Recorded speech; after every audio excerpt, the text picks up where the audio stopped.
Merhaba gezginler. Ben skipguide.com'un sanal turist rehberi. Bugün Londra'nın merkezinde City of Westminster'daki Paddington'dayız. Rayların ritmiyle suyun dinginliği aynı karede buluşuyor. Tarihi ana istasyon, yeniden canlandırılmış kanallar ve birkaç adım ötedeki Little Venice. Bir mahalle hem harekete hem huzura nasıl ev sahipliği yapar? Gelin, birlikte yürüyelim. Burası ne? Paddington, Londra'nın demiryolu çağını simgeleyen görkemli istasyonu ile, bilinen çevresindeki kanallar ve meydanlarla modern bir yaşam alanına dönüşen bir mahalle. Cam ve demirin altında trenlerin nabzını duyarsınız. Birkaç dakika sonra, su kıyısında teknelerin ağır ağır salındığını izlersiniz. Bu karşıtlık, mahalleyi unutulmaz kılar.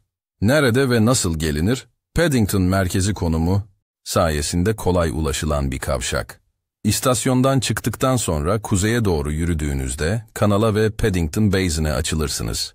Güneye doğru ise Hyde Park ve Kensington Gardens yönü uzanır. Metro, şehirler arası trenler ve otobüsler burada buluştuğu için rotanızı gün içinde esnekçe değiştirebilirsiniz. Ne zaman gitmeli? Sabahın erken saatleri istasyonun ve kanalların en sakin halidir. Cam tavanlardan düşen yumuşak ışık fotoğraf için harika olur. Öğle ile ikindi arası canlanır. Köprülerde, teraslarda ve su kenarında hareket artar. Gün batımında su yüzeyindeki yansımalar ısınır. Little Venice tarafında yürüyüşe keyifli bir final yaparsınız. İlkbahar ve sonbahar ışığı en zarif renkleri sunar.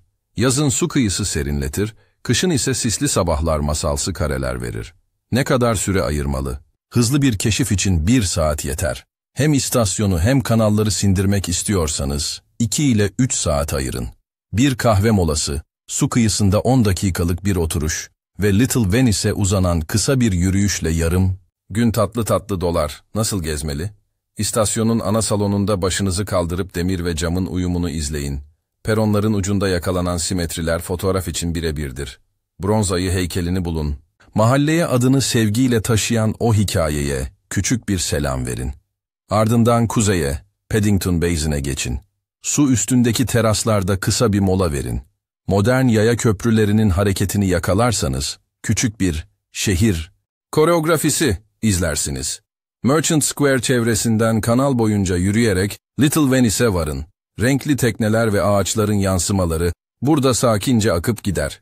Bilet gerekir mi? Tur rehberi mi? Mahalle ve kanallar ücretsiz gezilir. Kanal tekne turları, küçük müzeler veya özel sergiler için bilet gerekebilir. Günü zenginleştirirler ama şart değildir. Kısa bir tekne turu, istasyondan gelen tempo ile suyun ritmi arasında güzel bir köprü kurar. Yanıma ne almalıyım? Rahat tabanlı ayakkabı, ince katmanlı bir üst ve hafif yağmurluk işinizi görür.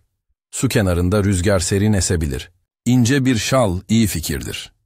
Küçük bir su matarası ve temassız ödeme hayatı kolaylaştırır. Yine de küçük nakit taşımak, tezgah ve pazar duraklarında pratik olur. Fotoğraf çekerken stand sahiplerinden izin istemek nezakettir. Ne görülmeli, nerede durmalı? İstasyonda kemerli ana tavanın altında kısa bir keşif, peronların sonundaki geniş perspektiften bir kadraj alın. Paddington Basin'de su üstü köprülerini ve teraslarını dolaşın. Merdiven sitelerinde oturup kanaldaki akışı izlemek en güzel molalardan biridir. Little Venice tarafında kıvrılan su yolunu ve teknelerin renkli gövdelerini geniş açıyla yakalayın. Köprü üstlerinden hem suyu hem çevredeki tuğla cepheleri tek kadraja sığdırabilirsiniz. Kimler için uygun?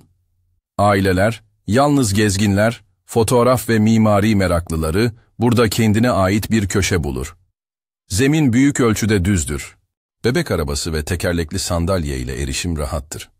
Kalabalık saatlerde, köprülerde sabırlı ilerlemek konfor sağlar. Romantik bir yürüyüş arayanlar, gün batımında Little Venice yönünde kısa bir tur atmayı sevecektir. Küçük hikayeler olmadan Paddington eksik kalır. İstasyondaki sevimli ayı heykeli, yolculukların ortasında sıcak bir tebessümün simgesi haline geldi. Kanal kıyısında ise modern köprülerin nefes alır gibi açılıp kapanmasını izlemek, şehrin mühendislikle kurduğu şiiri hatırlatır. Bir yanda valiz tekerlerinin vızıltısı, diğer yanda suyun usul sesi. İşte Paddington'ın sırrı bu dengede.